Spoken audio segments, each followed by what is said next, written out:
یہ جو میں باتیں کہہ رہا ہوں قسم اٹھا کے کہہ سکتا ہوں، اپنے لیے بھی کہہ رہا ہوں. اب میں خود بھی بعض دفعہ جذبات میں آ جاتا ہوں اور ڈپریشن میں جانے لگتا ہوں، ٹینشن میں جانے لگتا ہوں. پھر میں یہی سوچ کے بھائی میرا مسئلہ نہیں ہے یار. تو زندگی کا میرے بھائی ایک اصول بنا لینا چاہیے، اور یہ اصول اللہ اس کے رسول صلی اللہ علیہ وسلم کی سیرت سے بھی پتہ چلتا ہے، قرآن سے بھی، حدیث سے بھی. دنیا میں سب سے کامیاب انسان وہ ہے جسے اپنے غصے پہ کنٹرول ہو. دنیا میں سب سے کامیاب انسان وہ ہے جو کسی بھی فیصلے میں، کسی بھی رائے کو قائم کرنے میں جلدی نہ کرے. کچھ چیزیں قرآن سے بھی ثابت ہیں، حدیث سے بھی ثابت ہیں، عقل سے بھی ثابت ہیں، اور تجربوں اور مشاہدوں سے بھی ثابت ہیں. وہ کیا ہے؟ چیز یہ ہے کہ کسی بھی معاملے میں، یہ جو میں نے آیت پڑھی ہے نا، کسی بھی کام میں، کسی بھی معاملے میں، کوئی رائے قائم کرنے میں، کوئی تبصرہ کرنے میں انسان جلد بازی سے کام نہ لے. ریلیکس کا لفظ سنا ہے؟ ریلیکس، جو بہت ہل رہا ہو نا آدمی اسے کیا کہتا ہے؟ ریلیکس. یہ اس آیت کا مطلب ہے، ریلیکس. مسلمان ریلیکس ہوتا ہے، افراتفری نہیں مچاتا.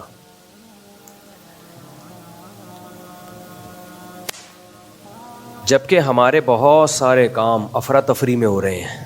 بدگمانیاں 2 منٹ میں کرتے ہیں ہم، پگڑیاں 2 منٹ میں اچھالتے ہیں، الزام تراشیاں 2 منٹ میں، ادھر کی سنی اس کو برا بھلا کہنا شروع کر دیا.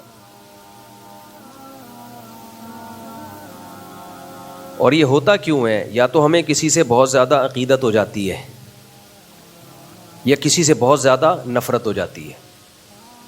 جب نفرت ہو جاتی ہے تو اس کے خلاف کوئی بھی بات آئی بس اٹھا کے برا بھلا کہنا شروع کر دیا. عقیدت ہو گئی تو کوئی بھی اس کے خلاف بات آئی تو ایک دم جذباتی ہو گئے کہ ہمارے بڑے کو ایسا کیوں کہہ رہے ہو. یہ جذباتی پن انسان میں آتا ہے غصے سے. دنیا میں سب سے کامیاب انسان وہ ہے جسے اپنے غصے پہ کنٹرول ہو. دنیا میں سب سے کامیاب انسان وہ ہے جو کسی بھی فیصلے میں، کسی بھی رائے کو قائم کرنے میں جلدی نہ کرے. نبی صلی اللہ علیہ وسلم کے پاس ایک صحابی آئے، عرض کیا کہ یا رسول اللہ آپ مجھے نصیحت کیجئے. آپ صلی اللہ علیہ وسلم نے کیا فرمایا؟ لا تغضب، غصہ نہ کرو. پھر ان صحابی نے عرض کیا یا رسول اللہ اور کوئی نصیحت کیجئے. آپ نے پھر فرمایا لا تغضب، غصہ مت کرو. پھر ان صحابی نے فرمایا یا رسول اللہ نصیحت کیجئے. پھر آپ نے فرمایا لا تغضب، لا تغضب، لا تغضب، لا تغضب، ایک ہی نصیحت، غصہ مت کرو. فردد مرارا، بار بار ان الفاظ کو نبی صلی اللہ علیہ وسلم نے ریپیٹ کیا.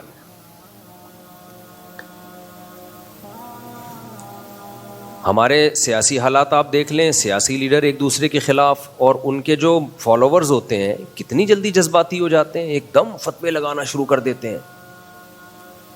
گھروں میں کہیں لڑائی ہو جائے بھائیوں کی یا اور ریلیٹیوز کی، رشتہ داروں کی، ایک دم بات بات پہ تماشے بنانا شروع کر دیتے ہیں، 2 فٹ اچھلنا شروع کر دیتے ہیں، زبان کنٹرول سے باہر، گالیاں، بدتمیزیاں، نہ باپ کا فرق، نہ بہن کا فرق، نہ بھائی کا فرق. یہ جلد بازی کی وجہ سے انسان کی زبان بہت تیز چلتی ہے. نبی صلی اللہ علیہ وسلم نے ارشاد فرمایا جو مجھے 2 چیزوں کی ضمانت دے میں اس کو جنت کی ضمانت دیتا ہوں. فرمایا ایک شرمگاہ اور ایک زبان. ان السمع والبصر والفؤاد كل اولئک کان عنہ مسئولا. ہمارے جسم کے جتنے بھی اعضاء ہیں اللہ کہتے ہیں کہ ان کے بارے میں تم سے سوال ہوگا. منہ سے نہیں، یہ نہیں کہ منہ سے نکل گیا، نکل گیا تو بھائی معذرت کر لو. یا بنی آدم کلکم خطاؤون وخیر الخطائین التوابون. تم سب غلطی کرنے والے ہو اور بہترین غلطی کرنے والے کون ہیں؟ جو توبہ کر لے. نہ توبہ ہوتی ہے، غلطیوں پہ غلطیاں ہو رہی ہیں.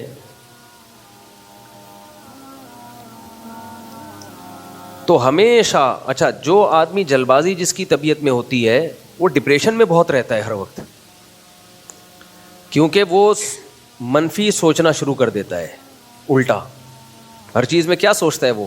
الٹا. ہر چیز غلط ہو رہی ہے, ہر چیز الٹی چل رہی ہے, سب لوگ غلط ہیں, سب یہودی ایجنٹ ہیں, سب اسٹیبلشمنٹ کے ایجنٹ ہیں, سب انڈیا کے ایجنٹ ہیں, سب پاگل ہیں, سب کا دماغ خراب ہو گیا, سارے ڈاکٹر بولو غلط ہیں, سارے حکیم 2 نمبر ہیں, سارے سیاستدان بے غیرت ہیں. 2 نمبر کا لفظ تھوڑا ہلکا تھا, یعنی ہے نہیں حالانکہ.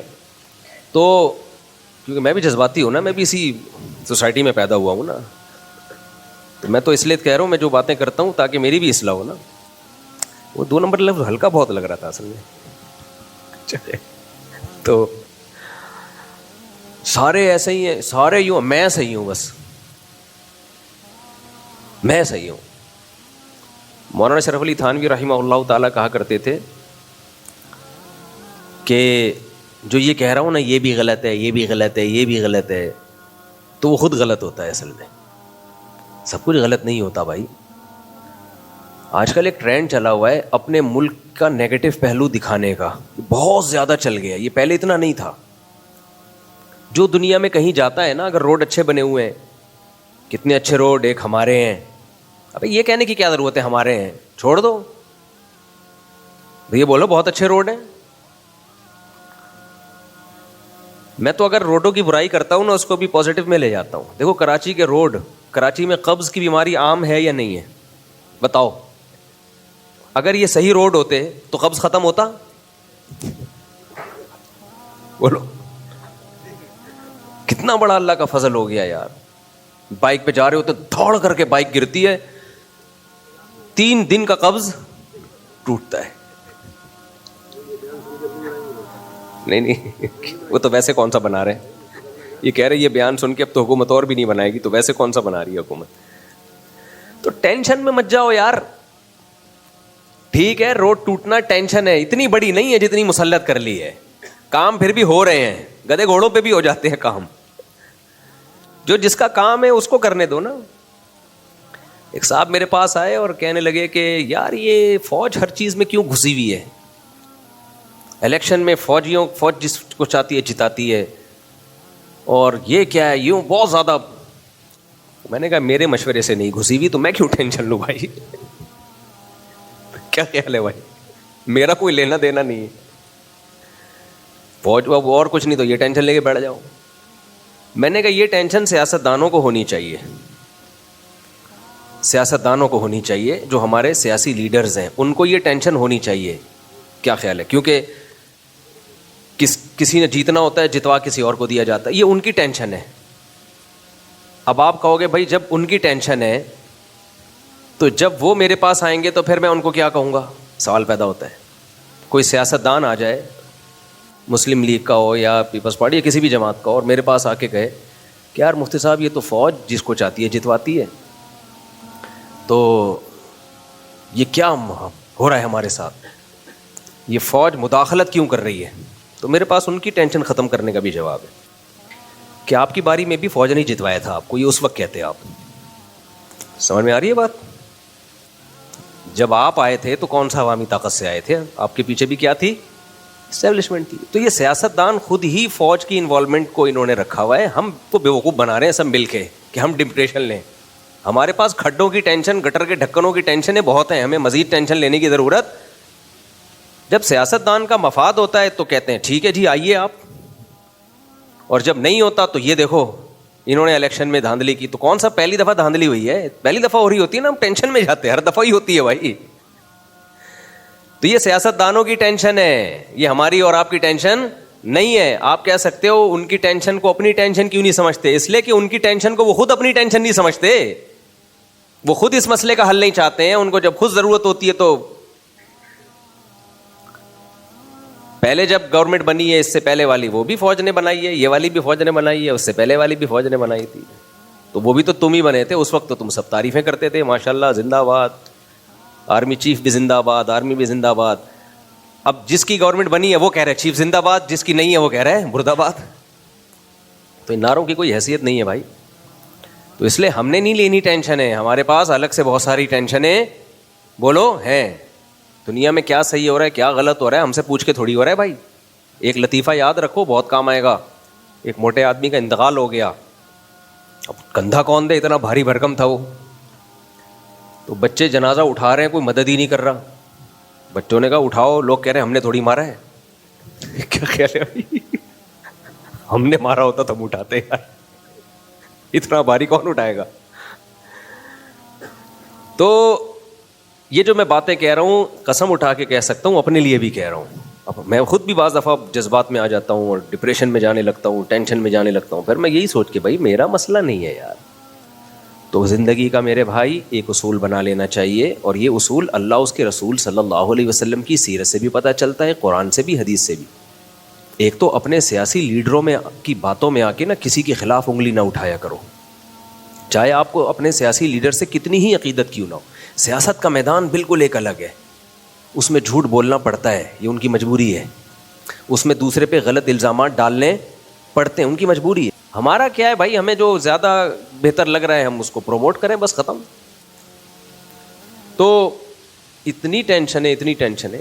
یہ جمعے کے بیان میں میرا ٹاپک نہیں ہے, میں تو صرف اس بات کا کہہ رہا ہوں کہ جب بھی کوئی تجزیہ کرو بھائی ٹھنڈے مزاج سے, دونوں طرف کی بات سن کے جذبات میں مت آؤ. کہ ہم دیکھتے ہیں کس کی تقریر پاورفل, یعنی آواز میں گرج کس کی زیادہ ہے, چیخ کون زیادہ رہا ہے. جو تسلی سے بات کر رہے ہیں لوگ سمجھتے ہیں ڈر گیا یہ مظلوم ہے, حالانکہ وہ تسلی سے بات, وہ مظلوم نہیں ہے تبھی تو آرام سے بات کر رہے ہیں وہ. اور یہ ہر جگہ ہے, صرف ایک جگہ نہیں ہے, ہر جگہ یہ چل رہا ہے. برباد ہو رہی ہے سوسائٹی. مذہبی اسکالرز میں بھی یہی چل رہا ہے, یوٹیوب پہ دیکھ لو آپ.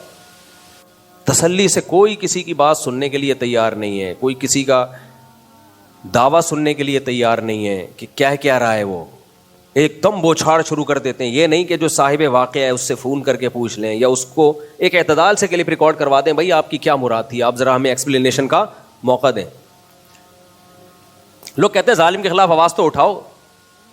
بھائی ظالم کے خلاف مظلوم آواز اٹھائے, اور مظلوم آواز اٹھائے اس وقت جب دوسرے پہ ظلم ہو رہا تھا. اب آپ پہ ظلم ہو رہا ہے, آپ آواز اٹھا رہے ہو, تو ہم کہیں گے جب اس پہ ہو رہا تھا اس وقت آپ نے کیوں نہیں اٹھائی. تو سبھی جب ملے ہوئے ہیں مظلومین تو ہمیں کیا ٹینشن فری زندگی بھائی. ہمارے لیے بہت ساری اور ٹینشن ہے, اتنے بچے ہو گئے ماشاء اللہ, اللہ ہمارے بیگم خرچے مرچے, بہت بڑی ٹینشن ہے. مفتی تریم صاحب کا ایک نظریہ ہے کہ بھائی جو چیز ریاست کو کمزور کرے گی ہم نے اس کو سپورٹ نہیں کرنا. چاہے وہ اگر فوج کا نقصان ہو رہا ہے اور اس سے ریاست کو خطرہ ہے تو پھر فوج کو فیور کرنا ہے. وہ شخصیتوں کو نہیں دیکھتے, وہ کہتے ہیں بھائی فوج ایک ایسا ادارہ ہے کہ اس کی ریپوٹیشن اگر خراب ہو گئی, چاہے اس کی غلطیوں سے ہوئی ہو یا کسی اور کی غلطیوں سے, بیڑا ہمارا غرق ہونا ہے. صحیح ہے نا, بیڑا کس کا غرق ہونا ہے. تو خیر میرے بھائی, بہت تسلی سے کسی کی بھی بات کو سنا کرو, تجزیہ کیا کرو. گھریلو جھگڑوں میں بھی ہم بہت جلدی جذباتی ہو جاتے ہیں. قرآن کے الفاظ ہیں, دیکھو سورہ حجرات میں اللہ کا ارشاد ہے, نبی صلی اللہ علیہ وسلم نے ایک صحابی کو بھیجا زکوٰۃ لینے کے لیے کسی قوم کے پاس. صحابی رسول گئے زکوٰۃ کی کلیکشن کے لیے. اب جب زکوٰۃ لینے کے لیے گئے ہیں تو ان صحابی کی نا پہلے اس قوم سے دشمنی تھی اسلام لانے سے پہلے. تو جب وہ گئے ہیں تو وہ سب نکل آئے استقبال کے لیے کہ مسلمان آ رہے ہیں, ہم بھی مسلمان ہیں, تو استقبال کے لیے. اب جب وہ استقبال کے لیے نکلے ہیں نا تو یہ سمجھے کہ اتنا بڑا کراؤڈ دیکھ کے سمجھے لڑنے کے لیے نکلے ہیں, لڑنے کے لیے نکلے ہیں. انہوں نے اسلام قبول ہی نہیں کیا ہے. جا کے نبی صلی اللہ علیہ وسلم کو بتایا کہ بھائی ان پہ تو فوراً چڑھائی کرنی چاہیے. آپ صلی اللہ علیہ وسلم نے تحمل سے کام لیا, تفتیش کے لیے بھیجے بندے کہ جا کے پہلے ریسرچ کرو, تحقیق کرو. وہ تحقیق کر کے آیا, بولا بھائی ایسا کچھ بھی نہیں ہے, وہ استقبال کے لیے نکلے تھے. قرآن کی آیتیں نازل ہوئیں کہ ان جاءکم فاسق بنبأ فتبینوا, جب کوئی فاسق خبر لے کر آئے تو تحقیق کر لو. بعض لوگ کہتے ہیں شیعہ لوگ کہ دیکھو یہ صحابی کو فاسق قرآن نے خود کہا ہے. خوب اچھی طرح اس کا جواب سمجھیں. قرآن کو سمجھنے کے لیے دیکھو, جب ہم کسی کی بات کو کا مطلب سمجھتے ہیں تو اس کے ساتھ رہتے ہیں تو اس کی باتوں کا مطلب ہمیں سمجھ میں آتا ہے کہ بھائی یہ جب یہ جملہ کہتا ہے تو اس کا کیا مطلب ہوتا ہے. یہ جیسے مولانا فضل الرحمان صاحب نے کہا نا کوٹھے کو مدرسہ کہنا, تو انہوں نے پھر ان کے جو شاگرد ہیں انہوں نے خود اس کی کہا بھی کوٹھا ان کی زبان میں کمرے کو بھی کہتے ہیں. ٹھیک ہے, صحیح ہے, اگر یہ تعویل ہے تو ٹھیک ہے, مان لیتے ہیں ہم اس کو. ہمیں کیا ضرورت ہے کسی کی بات کو منفی ہی لے کے جائیں ہم. تو کسی کی جو اب قرآن کا جو پڑھتے رہتے ہیں نا, وہ قرآن کے مضامین کو سمجھتے ہیں کہ اللہ کی کا منشا کیا ہے. قرآن کی عادت یہ ہے کہ جب کسی شخص سے کسی کام میں غلطی ہو تو اس فیلڈ میں قرآن اس کو فاسق قرار دے رہا ہوتا ہے. اس کا مطلب اصطلاحی فسق نہیں ہوتا. مثال کے طور پر قابیل نے جب حابیل کو قتل کرنے کا ارادہ کیا, دونوں نے قربانی پیش کی, تو حابیل کی قربانی قبول ہو گئی, قابیل کی قربانی رد ہو گئی. میں جب یہ آیت پڑھتا تھا, جب طالب علم تھا, تو حابیل نے قابیل سے جواب میں کہا انما یتقبل اللہ من المتقین, کہ اللہ ان کے عمل کو قبول کرتا ہے جو نیک اور پرہیزگار ہیں, متقی ہیں. میں بڑا پریشان ہوتا تھا کہ یار کیا مطلب, برا آدمی اگر نماز پڑھے گا, چرسی نماز پڑھے گا, تو اس کی نماز قبول نہیں ہوگی کیا؟ قربانی تو بہت سے لوگ پیش کر رہے ہوتے ہیں جو چرسی بھی ہوں, ہیروئنچی بھی ہوں, زانی بھی ہوں, جبکہ قرآن کہہ رہا ہے کہ حابیل نے کہا کہ اللہ متقیوں کی قربانی قبول کرتا ہے. کیا مطلب غیر متقیوں کی قربانی قبول نہیں ہوتی؟ تو مجھے بڑا اشکال ہوتا تھا. لیکن جب ہم نے تفسیریں پڑھنا شروع کی, اساتذہ سے پڑھنا شروع کیا, تو پھر سمجھ میں آیا بھائی ہوتا یہ ہے کہ وہاں حابیل کا مقصد اخلاص سے قربانی تھی, تو قربانی والے معاملے میں وہ متقی تھا, جبکہ قابیل کا مقصد اخلاص سے قربانی نہیں تھی, وہ اس قربانی میں متقی نہیں تھا. تو جو اس عمل میں متقی ہوگا اس کا عمل قبول ہوگا, قطع نظر اس سے کہ عام لائف میں وہ متقی ہے یا نہیں ہے. سمجھ میں آ رہی ہے بات کہ نہیں آ رہی؟ مثال کے طور پر ایک پرہیزگار متقی عالم ہے, نیک ہے, وہ نماز پڑھ رہا ہے کسی کو دکھانے کے لیے, تو ہم یہ کہہ سکتے ہیں کہ اس کی نماز قبول نہیں ہے کیونکہ اللہ متقی کے عمل کو قبول کرتا ہے. اب دوسرا کہے کہ تو بڑا متقی ہے, ہم کہیں گے ہے, اس موقع پہ یہ متقی نہیں ہے. اور ایک آدمی 2 نمبر ہے, فاسق و فاجر ہے, لیکن نماز اتفاق سے اس دن وہ اللہ کے لیے پڑھ رہا ہے, تو ہم کہیں گے اس کی نماز قبول ہوگی کیونکہ انما یتقبل اللہ من المتقین, اللہ متقیوں کی نماز قبول کرتا ہے. کیا مطلب؟ جو اس نماز پڑھتے ہوئے متقی ہو. تو یہاں اصطلاح جو ٹرم ہے نا متقی اور فاسق کی, وہ مراد نہیں ہے قرآن کی کہ قرآن نے ان صحابی کو فاسق کہہ دیا ہو, کیونکہ ان صحابی سے غلطی ہوئی, پوری تحقیق کے بغیر انہوں نے خبر نقل کر دی, تو اس خبر نقل کرنے میں وہ ان سے غلطی ہوئی ہے, تو اس کام میں وہ فسق کا صدور ہوا ہے ان سے. اس کا مطلب یہ نہیں کہ وہ عادل نہیں ہے, وہ عادل ہی, لیکن ایک عادل سے بھی کسی موقع پہ غلطی ہو سکتی ہے. سمجھ میں نہیں آ رہی میرا خیال ہے بات؟ تو قرآن کہہ رہا ہے کہ تحقیق کے بغیر کوئی خبر قبول مت کیا کرو.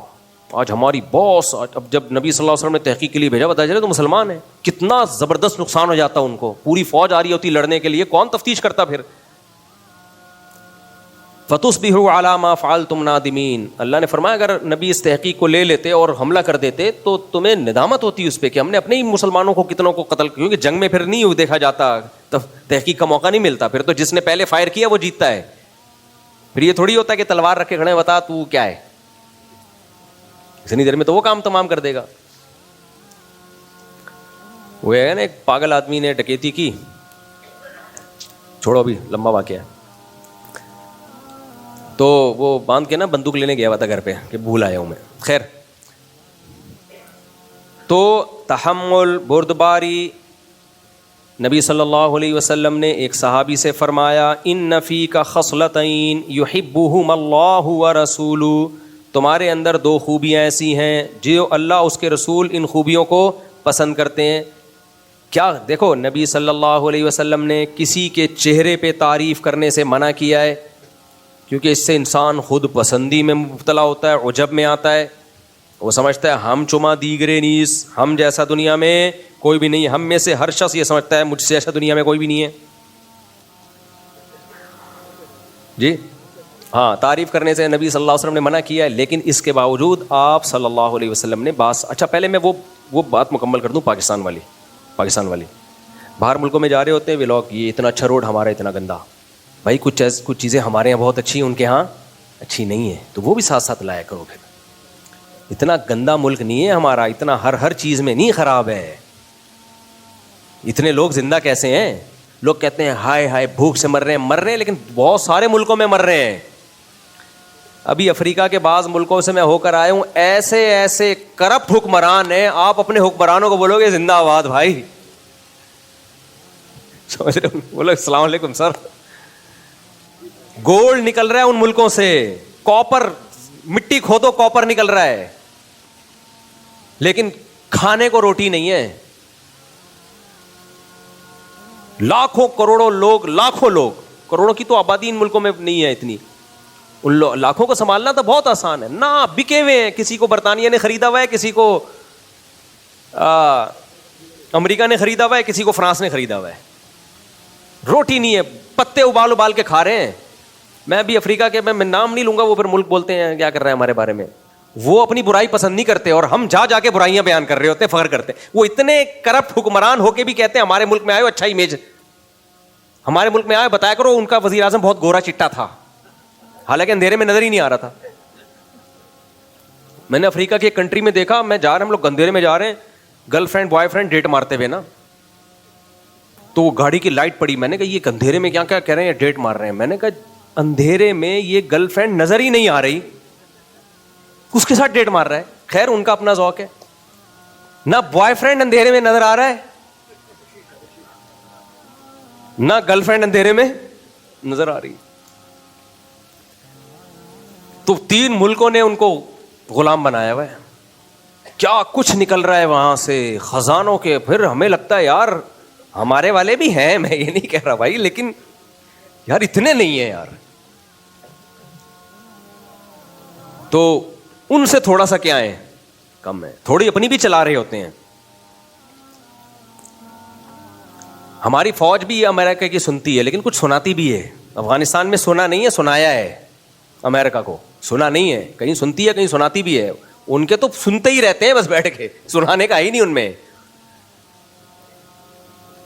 اور ہمارے سیاسی لیڈر بھی کبھی سنتے بھی ہیں تو کبھی سناتے بھی ہیں. سیاسی لیڈر بھی سارے ایسے نہیں ہیں کہ بالکل ہی ان کے, چند ایک کو چھوڑ کر, چند ایک تو ہیں بالکل ہی ماشاء اللہ, اللہ ان کو بہت نوازا ہے. خیر, تو ہر وقت منفی مت سوچو بھائی. اپنے بارے میں منفی سوچ کے نا خود ہی گھٹ کے مر کے ختم ہو جاؤ گے. اتنا نہیں ہے.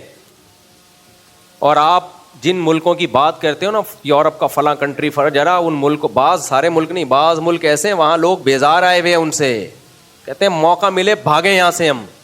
اتنی کھڈیاں بنی ہوئی ہیں جن میں رہ رہے ہیں. میں بعض ترقی یافتہ ملکوں میں گیا ہوں, دیکھ کے رونا آتا ہے یار. تمہارے پاس تو اسپیس ہی نہیں ہے. ایک کمرے میں میاں بیوی بھی بچے بھی, اتنی سی کھڈیوں میں رہ رہے ہو. ایسے پیسے کا کیا کرنا ہے, ایسی ترقی کا کیا کرنا ہے. مرغیاں کب کہاں پالو گے تم, بچے نہیں پال سکتے تم. ایسے کھڈی میں اس پہ فخر ہے کہ ہم ڈالر میں کما رہے ہیں, ڈالر میں. ابے ڈالر میں کما رہے ہو تو کر کیا رہے ہو ڈالر میں کما کے. میں نے امریکہ میں, امریکہ تو پھر بھی ان ملکوں سے بہت بہتر ہے, اس میں تھوڑی اسپیس زیادہ ہے, بڑا کنٹری ہے, تو لوگ بڑی جگہوں پہ جا کے رہ لیتے ہیں. لیکن بعض کنٹری تو بہت ہی حالت خراب ہوئی بھی ہے ان کی, نام ہے بس. اور امریکہ میں بھی بہت پیسہ ہو تو ہے. آپ وہاں کے ڈالر کو دیکھتے ہو. ہم نے ناشتہ کیا نیو یارک کے ایک ہوٹل میں, میں تو دیسی ہوٹل میں جاتا تھا ناشتے کے لیے. پراٹھا اور چنے منگوائے ہم نے. بل جو بنا ہے نا, میں نے کہا اس میں ہم 100 آدمیوں کی دعوت کر لیتے ہیں. تو تم اس پہ خوش ہو ہم ڈالر میں کما رہے ہیں, کمبختو کھا بھی تو کس میں رہے ہو. میں مسقط میں تو بہت ملک جا چکا ہوں, اور اب تو میں ایسے ٹاپ رہا ہوں. مجھے تو بعض لوگوں کی بددعائیں لگی ہیں الٹی ہو کے, جیسے دوائیں ری ایکٹ کر جاتی ہیں نا, ایسے ہی بددعائیں بھی بعض دفعہ ری ایکٹ. میں جب مولوی بن رہا تھا, لوگ کہہ رہے تھے ملا کی دوڑ مسجد تک. میں نیوی میں جانا چاہتا تھا تاکہ میں پوری دنیا گھوموں. میرے والد صاحب نے پوری دنیا دیکھی تھی, پاکستان نیوی میں تھے, مجھے شوق تھا. ہمارے تبلیغ جماعت والے آئے, میرے پٹھان استاذ, اللہ ان کی عمر میں برکت دے.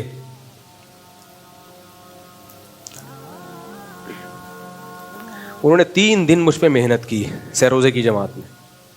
بولا مولوی بنو, مولوی بنو, میں نے کہا میں نہیں بنوں گا مولوی.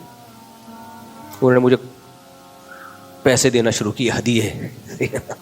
میں 17 سال کا تھا. مجھے یاد ہے ایک دفعہ لے گئے, پیپسی پلائی انہوں نے. محبت سے انسان کا دل پگھلتا ہے. تبلیغ والوں میں آپ کو محبت نظر آئے گی. ایک مولانا صاحب ابھی تبلیغ کے خلاف تقریر کر رہے تھے کہ یہ برے کو برا نہیں کہتے, چور کو چور نہیں کہتے, ان کی برائی کر رہے تھے. آپ نے چور کو چور کہہ کے کون سی توبہ کروا دی ہے. شریعت کام کو دیکھتی ہے, کام کیا ہو رہا ہے, طریقے کو فوکس نہیں کرتی ہے. اگر آپ نے چور کو چور کہہ کے توبہ کروا دی بہت اچھی بات ہے, اور چور کو چور کہہ کے اس کے دل میں نفرت ڈال کے اور چوری پہ پکا کر دیا, پھر کیا کام کر دیا آپ نے. تو میں 3 دن انہوں نے محنت کی, بوتلیں پلائیں. بولا یار مجھے ان کا خیال تھا میرے بارے میں نہیں کہہ رہا, ان کا خیال تھا یہ ایکسٹرا آرڈینری ذہین ہے. تو انہوں نے کہا مدرسے میں جاؤ, اللہ تم سے دین کی خدمت لے گا. میرے مولویوں سے اللہ معاف فرمائے, میرا اپنا قصور تھا, مجھے تو یہ ٹوپی سے ہی وہ تو ہم تو جاتے تھے یوں کر کے کالج میں پفے منایا کرتے تھے. ٹوپی ہم یوں کر کے پہنتے تھے. نماز میں شروع سے ہی پڑھتا ہوں الحمدللہ, تو اللہ کا شکر ہے میرے ذمہ کوئی قضا نماز نہیں ہے. تو ٹوپی یہاں رکھتے تھے تاکہ بال خراب نہ ہو. تو ایسا آدمی مولوی کدھر بنے گا. مدرسے میں جاتے ہی ٹینڈ کروائی انہوں نے, سب سے پہلے اس طرح پھروایا. قیامت بن کے وہ میرے اوپر وہ دن مجھے یاد ہے. خیر, تو انہوں نے اتنا رام کیا, اتنا سمجھایا, محبت دی. بالآخر ہمارے حضرت ایک شعر پڑھا کرتے تھے, یہ جزیرہ بھی بالآخر زیر آب آ ہی گیا. اور جب میں مدرسے گیا ہوں 2 سال بہت ٹینشن میں گزارے ہیں, چھپ چھپ کے روتا تھا میں, کیونکہ کالج کی زندگی اور مدرسہ بھی مفتی رشید احمد صاحب کا, وہ بہت ان کے یہاں سختی تھی.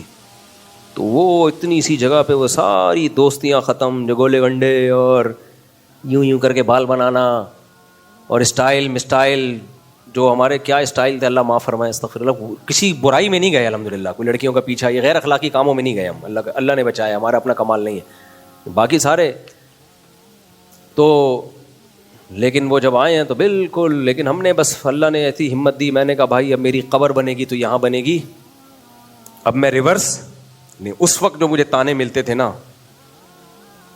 کہ کیا ہو گیا تمہیں یار, کمپیوٹر کا کورس کرتے, یہ کرتے, فوج میں جاتے, نیوی میں جاتے, فلانا کرتے, کیا ہو گیا.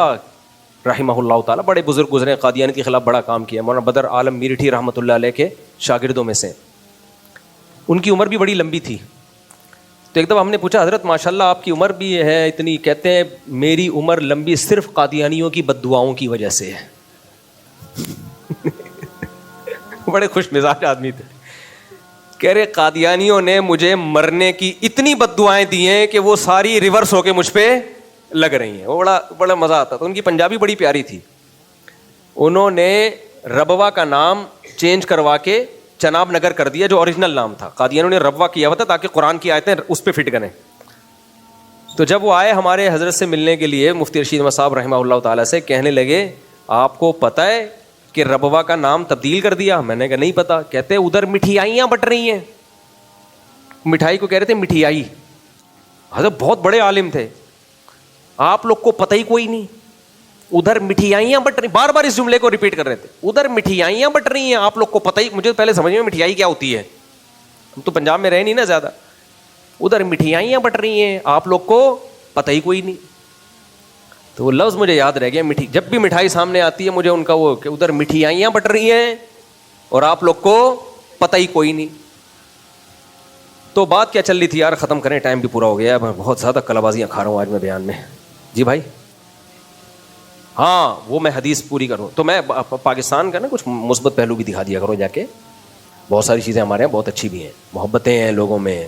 خدا کی قسم جو چیریٹی ہمارے یہاں سے ہوتی ہے نا, ٹھیک ہے حکمرانوں میں 2 نمبری ہوگی, عوام بہت زرخیز ہے, زمین بڑی زرخیز ہے, پھلوں کے ذائقے. ابھی میں گیا ہوں افریقہ کا آم بہت میٹھا تھا, بہت اچھا تھا بے شک. جب اپنے گھر میں آئے ہوں دروازہ کھولتے ہی کینو مالٹوں کی خوشبو, یہ خوشبو آپ کو وہاں نہیں ملے گی. اللہ میاں نے بہت کچھ رکھا ہے ہماری زمین میں.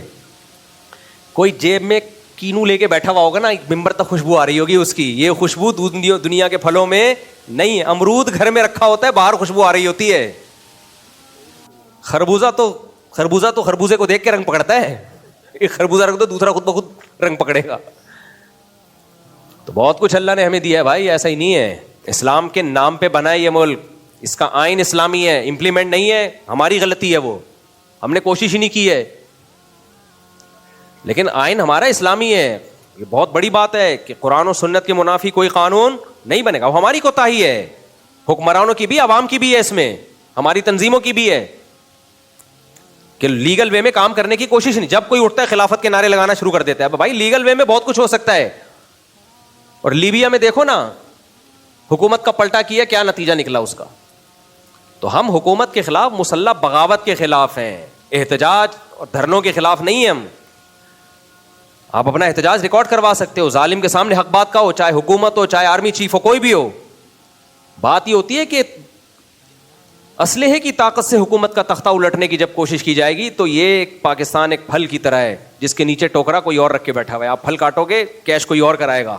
لیبیا کی عوام نے وہاں کے حاکم کے خلاف جو حکومت کا تختہ الٹا ہے اس کو کیش امریکہ نے کرایا ہے.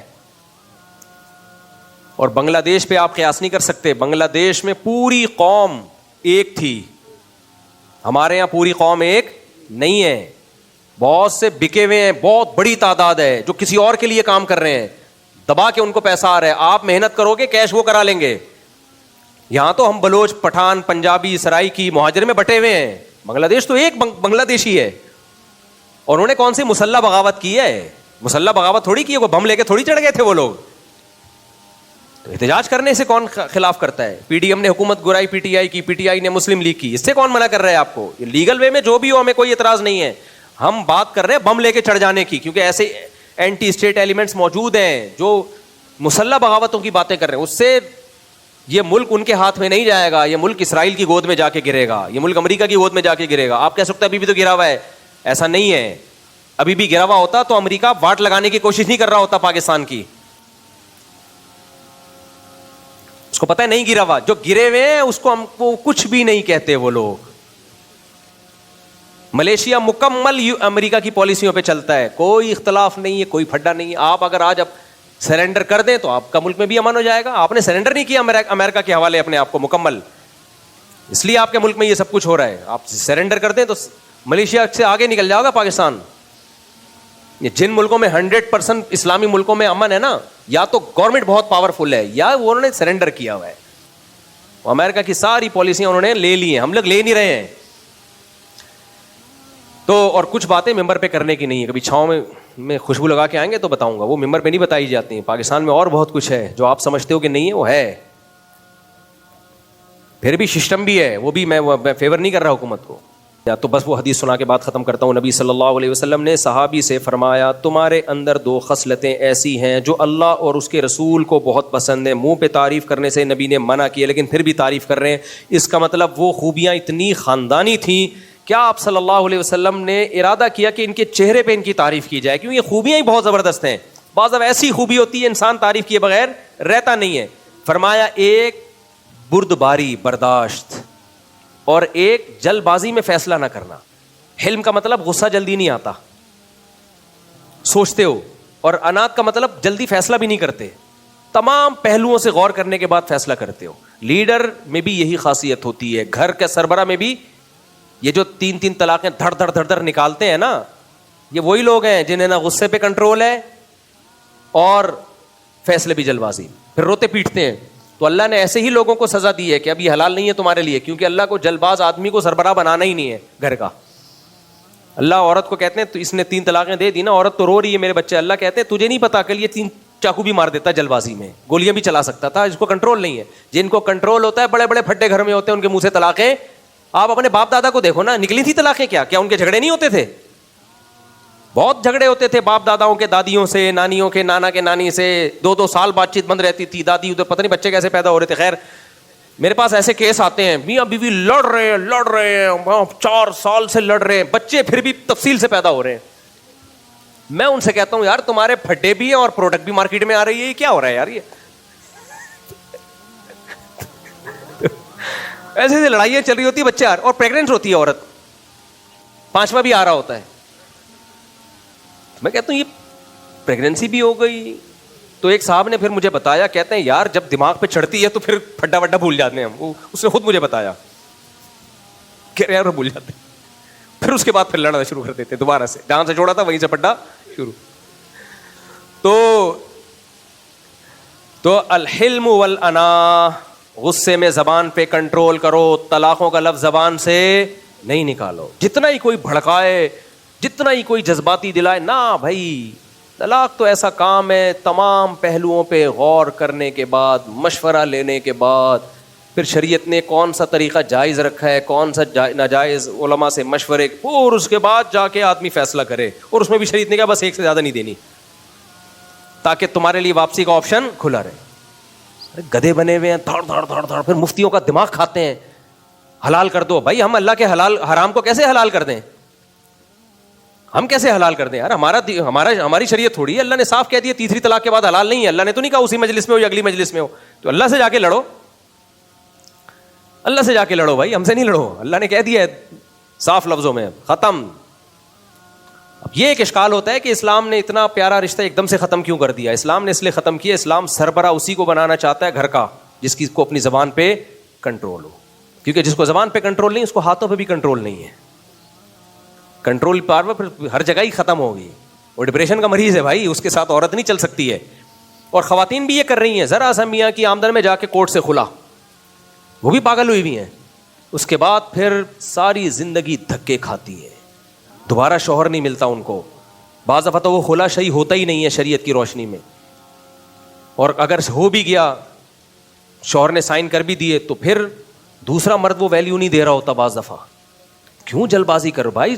یہ دنیا جنت نہیں ہے, اس میں کمپرومائز کر کے زندگی. ہم میں سے ہر شخص چاہتا ہے پورے پیڑے کھاتا رہوں میں بیٹھ کے, سارے مزے دنیا میں ہی اڑا لوں. نا نا نا نا نا.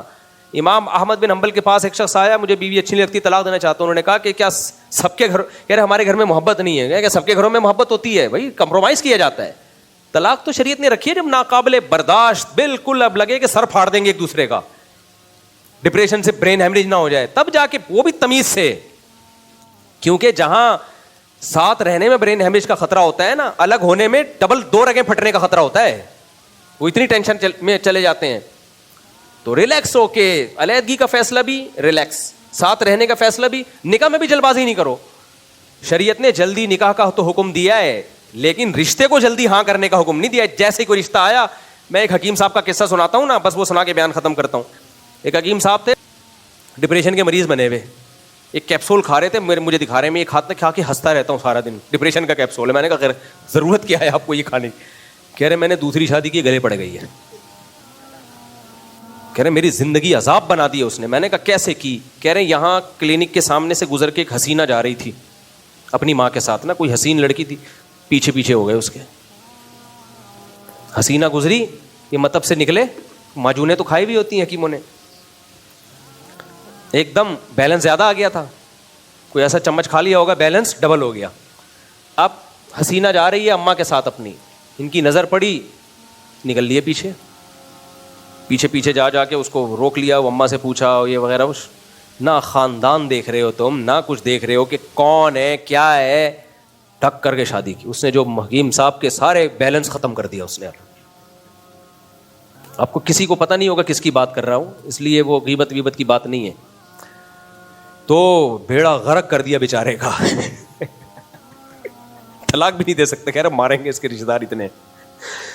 تو جلد بازی کا فیصلہ. آج نوجوانوں اکثر عشق معاشقہ ہو جاتا ہے, شکلوں پہ مر رہے ہوتے ہیں, بس شکل اچھی لگی. بھائی ہم جو کہتے ہیں نا, جو اچھی لگے نکاح کا پیغام بھیجو, تو اچھی لگنے کا مطلب وہ نہیں ہے جو آپ سمجھ رہے ہو. صرف شکل نہیں ہے, اچھی لگنے کا مطلب بہت, ما طاب لکم من النساء جو قرآن کہہ رہے ہیں, جو تمہیں اچھی لگیں, اس کا مطلب جو کسی مسئلے سے تمہیں مناسب لگیں. بہت ساری چیزیں اس میں, ایک دم دوڑ جو رکشے میں بیٹھی ہوئی وہی اس کے پیچھے نکل لی ہے.